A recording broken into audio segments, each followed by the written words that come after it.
فرزند زہرا یہ حالات برے ہیں۔ کاشانہ بصیرت ایک ایسا مکمل یوٹیوب چینل جس پر محروم بصارت کے لیے بالخصوص اور تمام افراد کے لیے بالعموم سینکڑوں کی تعداد میں اسلامی کتب دستیاب ہیں۔ لہذا گزارش ہے کہ آپ اپنی ذمہ داری نبھاتے ہوئے کاشانہ بصیرت کو سبسکرائب کرنے کے ساتھ ساتھ بیل آئیکن کو پریس کیجئے تاکہ آپ علم کے حصول کے ساتھ ساتھ مذہب اہل بیت کی اشاعت میں بھی اہم کردار ادا کرتے رہیں۔ کاشانہ بصیرت۔ فرزند زہرا یہ حالات برے ہیں۔ عزیز و محترم سامعین کرام، السلام علیکم۔ کاشانہ بصیرت کی جانب سے میں نگہت رضا آپ کی خدمت میں کتاب الکوثر فی تفسیر القرآن لے کر حاضر ہوں۔ آپ کو معلوم ہے کہ اس کے مصنف جناب حجت الاسلام جناب محسن علی نجفی صاحب ہیں۔ یہ 10ویں جلد ہے جو میں پڑھ کر سنا رہی ہوں آپ کو۔ آج ہم سورہ عبسہ کا آغاز کریں گے۔ سورہ عبسہ جو قرآن شریف کی سورت نمبر 80 ہے، اور کتاب میں یہ صفحہ 45 سے شروع ہو رہی ہے۔ تو اور صفحہ 45 جو ہے وہ سورہ عبسہ کا ٹائٹل پیج ہے۔ اس صفحے کے اوپر صرف سورہ کا نام لکھا ہوا ہے، اس کے بعد میں اگلا صفحہ جو ہے وہ بلینک چھوڑا گیا ہے، اور بیان شروع ہوتا ہے پیج نمبر 47 سے۔ سورہ کا نام عبسہ سے ماخوذ ہے جو پہلی آیت میں آیا ہے۔ یہ سورت مکی ہے۔ آیات کی تعداد کوفہ اور حجاز کے قرأت کے مطابق 42 ہے، دوسری قرأتوں کے مطابق 41 اور 40 ہے۔ سورت کا مضمون ایک شخص کے نابینا شخص سے ترشروئی سے پیش آنے کے ذکر پر مشتمل ہے۔ اس کے بعد انسان کی ناشکری، اس کی خلقت اور زندگی کے دورانیے کا ذکر ہے۔ پھر یہ سورہ انسان کی تدبیر حیات میں اللہ کی قدرت کے آثار کی طرف توجہ مبذول کراتی ہے، پھر آخرت کا مشاہدہ کراتی ہے۔ بسم اللہ الرحمن الرحیم۔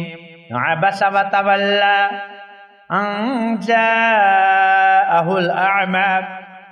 بنام خدائے رحمان الرحیم۔ اس نے ترشروئی اختیار کی اور منہ پھیر لیا ایک نابینا کے اس کے پاس آنے پر۔ تفسیر آیات۔ اکثر مفسرین نے لکھا ہے رسول کریم صلی اللہ علیہ وسلم مکے کے چند بڑے سرداروں کو اسلام کی دعوت دینے میں مصروف تھے۔ اس وقت حضرت عبداللہ بن ام مکتوم جو نابینا تھے حضور صلی اللہ علیہ وسلم کی خدمت میں حاضر ہوئے اور چند تعلیمات اسلامی پر بیان کرنے پر اصرار کرنے لگے۔ رسول اللہ صلی اللہ علیہ وسلم نے اس مداخلت کو ناپسند فرمایا اور آپ نے ان سے بے رخی اختیار کی۔ اس پر یہ آیات نازل ہوئیں۔ پیج 46۔ شیعہ مصادر میں آیا ہے ترشروئی اختیار کرنے والا بنی امیہ کا ایک شخص تھا جو رسول اللہ صلی اللہ علیہ وسلم کے پاس بیٹھا تھا۔ اس وقت عبداللہ بن ام مکتوم آیا تو اس نے منہ چڑھایا اور ترشروئی اختیار کی۔ اس شخص کی مذمت میں یہ آیات نازل ہوئیں۔ اکثر سنی مفسرین کی روایات کے مطابق بھی رسول اللہ صلی اللہ علیہ وسلم اس کے حقیقی مخاطب نہیں ہیں، بلکہ ان آیات میں سر دلبراں اور حدیث دیگراں کے طور پر اس راز سے پردہ اٹھایا گیا ہے۔ اس عظیم کاروان میں نابینا مومن کئی سرداروں سے زیادہ کردار ادا کر سکتا ہے۔ یہی نادار لوگ اس دین کی ترقی کے لیے قربانی پیش کر سکتے ہیں، ورنہ مراد یافتہ لوگ اس دین کو اپنے مفاد میں استعمال کرتے ہیں۔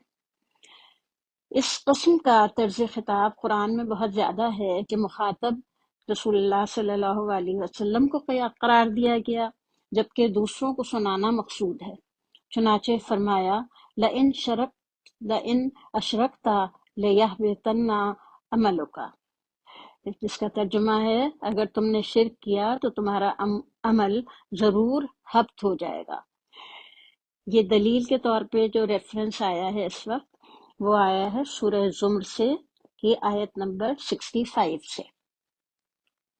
اس طرح حقیقی مخاطب رسول خدا صلی اللہ علیہ وسلم نہیں بلکہ وہ کردار یا وہ سوچ ہے جو دنیا والوں پر حاکم ہے، جس کے تحت ناداروں کے ساتھ بے اعتنائی برتی جاتی ہے اور تمام تر اہمیت مراد یافتہ طبقے کو مل جاتی ہے۔ لہٰذا اس واقعے کو رسول اللہ صلی اللہ علیہ وسلم کی غلطی شمار کرنا تو دور کی بات ہے، ترک اولا بھی نہیں ہے۔ نمبر 1، عبسہ و تولا۔ سیاق آیت شیعہ روایت کے مطابق ہے کیونکہ آیت میں براہ راست نبی سے خطاب نہیں فرمایا اور یہ نہیں کہا عبستہ تو نے ترش روئی کی، بلکہ فرمایا اس نے ترش روئی کی۔ اس سے بظاہر یہ معلوم ہوتا ہے کہ ترش روئی کسی اور نے کی تھی۔ وما يدريك لعله يزكى أو يذكر فتنفعه الذكرى۔ اور آپ کو کس چیز نے بتایا شاید وہ پاکیزگی حاصل کرتا یا نصیحت سنتا اور نصیحت اسے فائدہ دیتی۔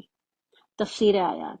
خطاب اگرچہ رسول کریم صلی اللہ علیہ وسلم سے ہے اور سنانا مقصود ہے ان لوگوں کو جو اس محروم طبقے کو قابل اعتنا نہیں سمجھتے، یعنی جنہیں تم نظر انداز کرتے ہو، تمہیں کیا معلوم وہی پاکیزگی حاصل کرتے ہیں اور کل معاشرے کی تشکیل میں بنیادی کردار ادا کریں گے۔ چنانچہ یہی نابینا عبداللہ ابن ام مکتوم کو رسول اللہ صلی اللہ علیہ وسلم نے 2 مرتبہ اپنا جانشین بنایا جب آپ مدینے سے باہر تشریف لے جا رہے تھے۔ اما من استغنا فانت له تصدى۔ اور جو اپنے آپ کو حق سے بے نیاز سمجھتا ہے سو آپ اس پر توجہ دے رہے ہیں۔ تفسیر آیات۔ اس کردار اور اس سوچ کی طرف اشارہ ہے جو دنیا والوں پر حاکم ہے، جس کے تحت تمام تر اہمیت مراد یافتہ طبقے کو مل جاتی ہیں۔ استغنا سے مراد اپنے آپ کو حق سے بے نیاز سمجھنے والا ہو سکتا ہے اور مالی اعتبار سے بے نیاز سمجھنے والا بھی ہو سکتا ہے۔ دلبراں اور در حدیث دیگراں کے طور پر فرمایا جو مالدار اور دولت والا ہے آپ ساری توجہ اس کو دیتے ہیں۔ لہجہ کلام میں بظاہر رسول اللہ صلی اللہ علیہ وسلم سے خطاب میں اس بات کی شدید تاکید ہے کہ اسلامی معاشرے میں مراعات یافتہ طبقے کو غریبوں پر فوقیت نہیں ملنی چاہیے۔ وما عليك ألا يزكى۔ اگر وہ پاکیزگی اختیار نہ بھی کرے تو آپ پر کوئی ذمہ داری نہیں۔ تفسیر آیات۔ اس امیر شخص پر زیادہ توجہ دینے سے آپ کے غرض یہ ہے کہ امیر شخص اسلام میں داخل ہو کر اپنے آپ کو شرک کی کثافت سے پاک کرے، لیکن یہ شخص شرک سے پاک ہونا نہیں چاہتا تو آپ پر اس کی کوئی ذمہ داری عائد نہیں ہوتی۔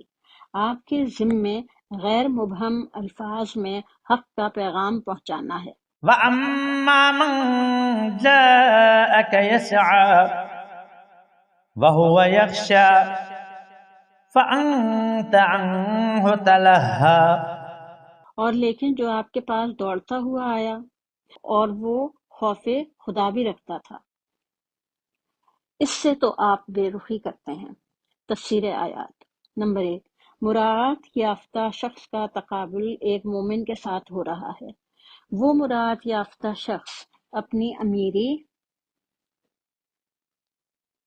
اور بے نیازی کا مظاہرہ کر رہا ہے، اس کے مقابلے میں ایک نادار مومن آپ کے پاس اشتیاق سے چل کر آتا ہے۔ نمبر 2، یسعیٰ۔ اشتیاق کی طرف اشارہ ہے کہ یہ مومن آپ کی بارگاہ میں سعی و اشتیاق سے آتا ہے۔ سعی سے مراد تیز قدم والا دوڑنا نہیں، ایک نابینا دوڑ نہیں سکتا، بلکہ اس سے مراد اشتیاق ہے۔ 3، وَهُوَ يَخْشَىٰ۔ وہ مومن دل میں یہ خوف رکھتا ہے کہ اطاعت الہی میں کوتاہی نہ ہو۔ خوف کی وجہ سے وہ بڑے اشتیاق اور رغبت کے ساتھ آپ کے پاس آیا ہے، اور رسول اللہ صلی اللہ علیہ وسلم کا فرض منصبی یہ ہے کہ جن کے دل میں اللہ کی ناراضگی کا خوف ہو وہ ان کی تنبیہ کریں۔ انما تنذر الذین یخشون ربهم بالغیب، ترجمہ، آپ تو صرف انہیں ڈرا سکتے ہیں جو بن دیکھے اپنے رب سے ڈرتے ہیں۔ یہ ریفرنس آیہ مبارکہ جو ہم پڑھ رہے ہیں اس کے ذیل میں آ رہی ہے سپورٹ، اور یہ سورہ فاتر کی آیت نمبر 18 ہے۔ نمبر 4، فَأَنْتَ عَنْهَا تَلَهَّا، سورہ بسا آیت نمبر 4 کا حصہ ہے یہ، جس کا ایکسپلینیشن یہ ہے، پھر بھی آپ اس سے بے رخی کرتے ہیں، یعنی شوق و رغبت کے ساتھ آپ سے کچھ سیکھنے آتا ہے اور اس کے دل میں خوف خدا بھی ہوتا ہے، کیا اس ایمانی دولت سے مالا مال شخص سے زیادہ وہ شخص زیادہ قابل توجہ ہے جس کے پاس مال دنیا ہے؟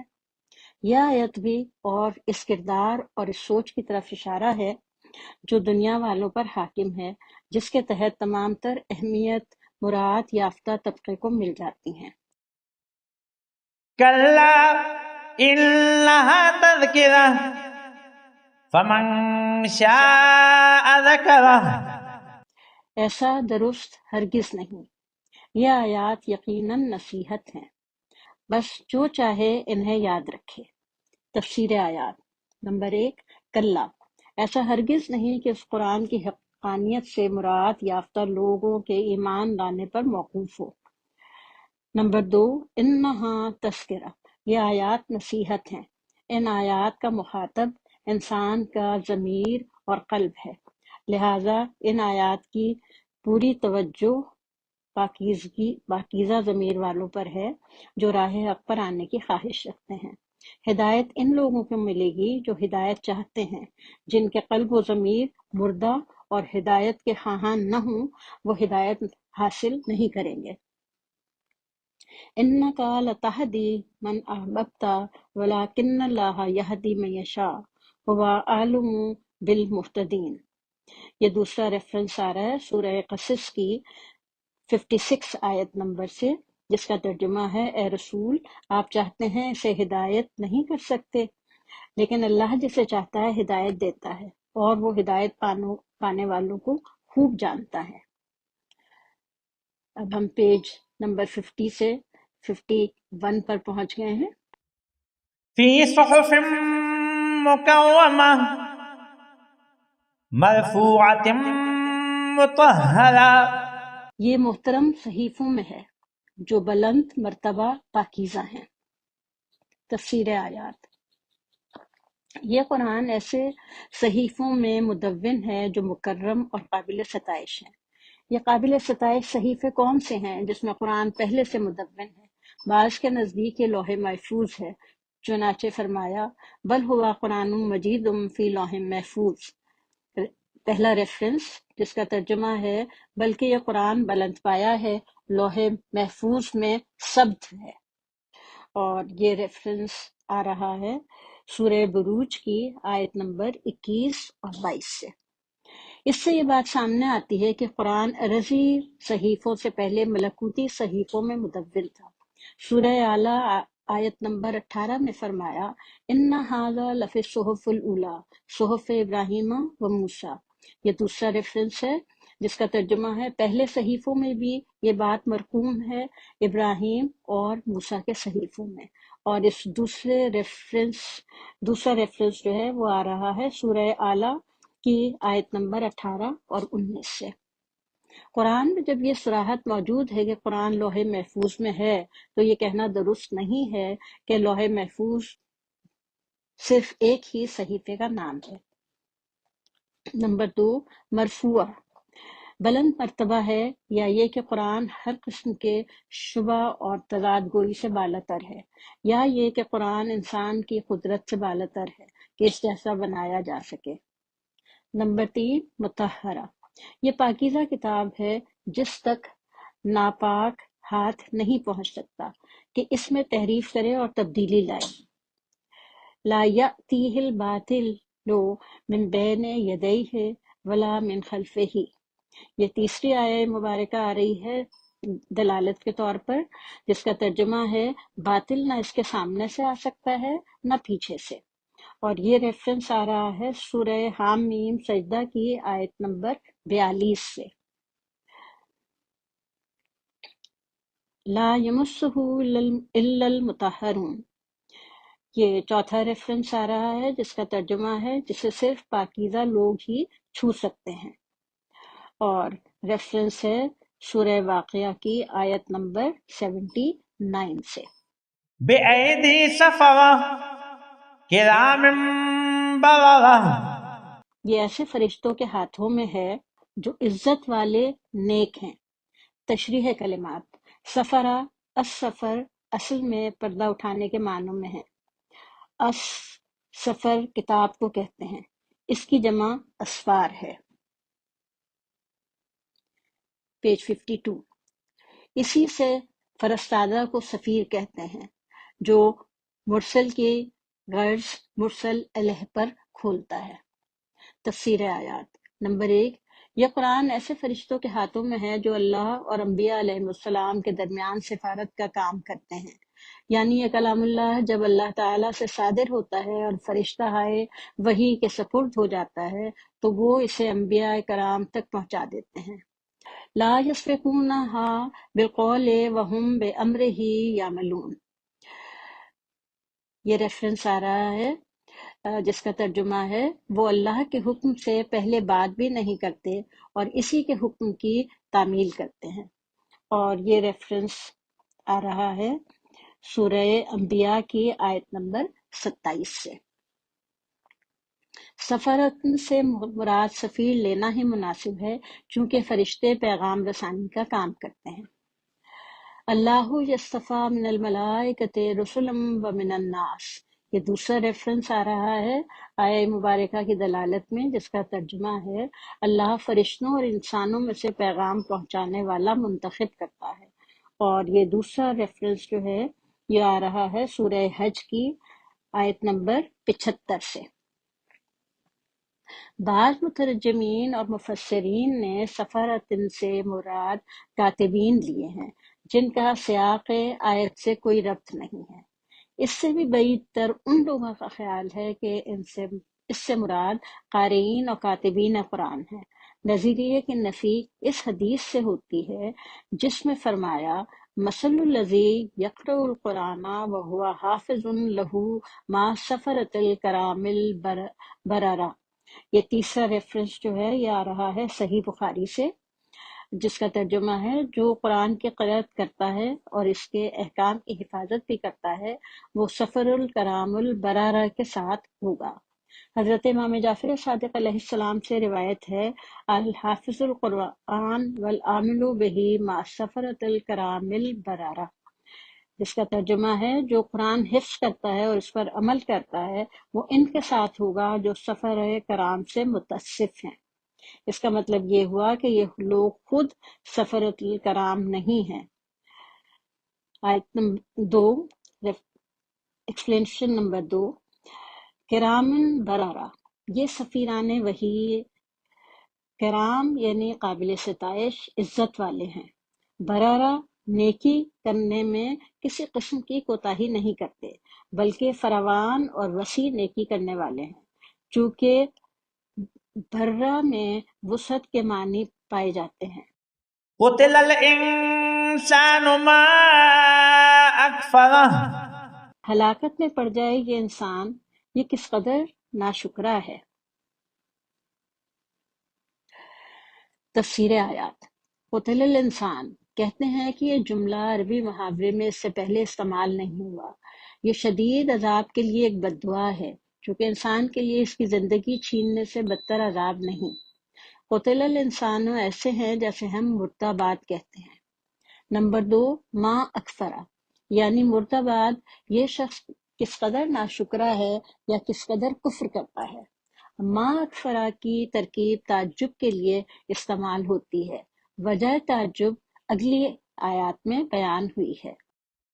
من أي شيء خلقه من نطفة خلقه فقدره. یہ نہیں سوچتا کہ اسے اللہ نے کس چیز سے بنایا ہے، نطفے سے بنایا، پھر اس کی تقدیر بنائی۔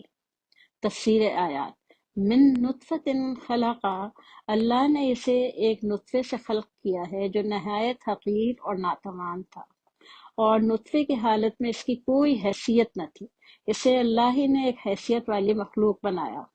مشرکین اللہ کو خالق تسلیم کرتے تھے، اس لیے انہیں تخلیق کے ذریعے تنبیہ فرمائی ہے۔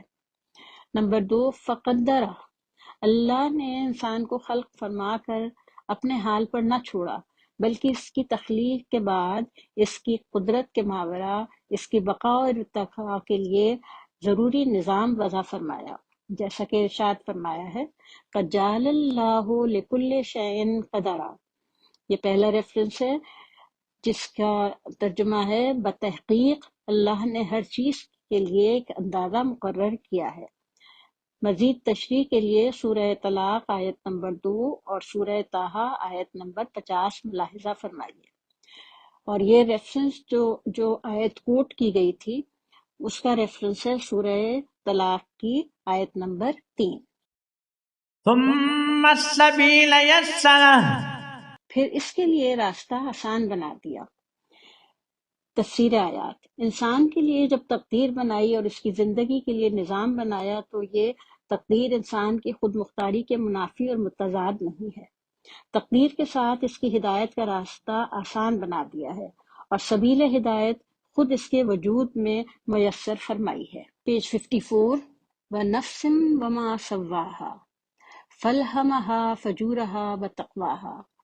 یہ ریفرنس کے طور پر آیت آ رہی ہے جس کا ترجمہ ہے اور نفس کی اور اس کی جس نے اسے معتدل بنایا، پھر اس نفس کو اس کی بدکاری اور اس سے بچنے کی سمجھ دی۔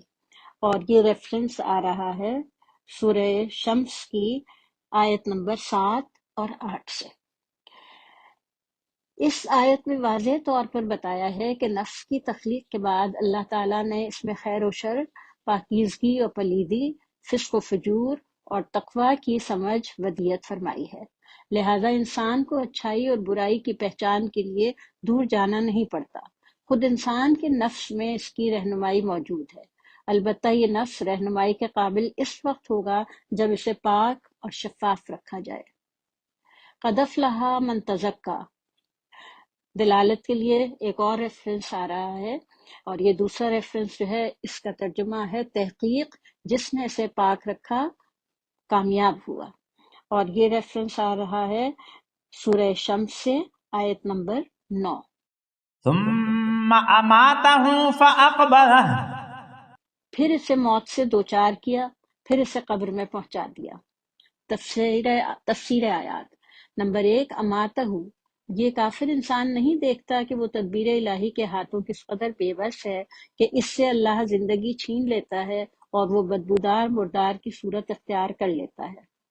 نمبر 2، فاخبرہ، پھر اللہ اسے زیر زمین دفنانے کو حکم دے کر اسے خاک کے شکم میں ڈال دیتا ہے تاکہ لوگ اس کے تعفن سے محفوظ رہیں۔ دفن کرنے کا اللہ نے حکم دیا اور انسان کو اس بات کی سمجھ دی ہے، اس لیے اقبرہ کی نسبت اللہ کی طرف دی گئی ہے۔ ثم اذا شاء انشرہ. پھر جب اللہ چاہے گا اسے اٹھا لے گا۔ تفسیر آیات: نشر پھیلانے کو کہتے ہیں۔ قرآن مجید میں یہ لفظ 2 بار اٹھانے کے لیے استعمال فرمایا ہے، گویا انسانوں کو قبروں سے اٹھا کر میدان حشر میں پھیلا دیا جائے گا۔